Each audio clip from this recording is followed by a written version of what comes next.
Hey guys, welcome back to our channel. Hope everything is going good in life. So today we are going to do the 11th question that came up in Pure Delete Code challenge. So let's see the question. The question is we have to find the element that occurs more than 25% in the sorted array.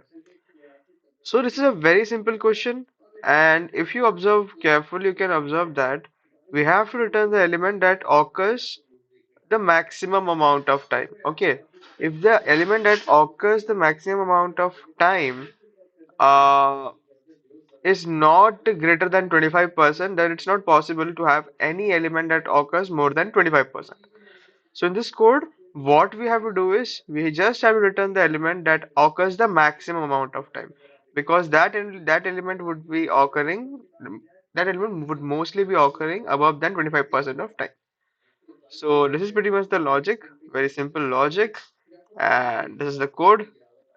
Here you can see what I have done. I have initialized a map, okay. Then I have calculated the frequencies. Then what I have done is I have just calculated the number that has having the maximum frequency. Like in this case, it's 6, and then I have returned that number. That's it. And this is a very simple question, and I will submit it. And yes, you can see that it got accepted. So this is how you can do this question. So if this video was helpful, please hit that like button and subscribe to DCC NIT-A YouTube channel. With this, bye bye, take care.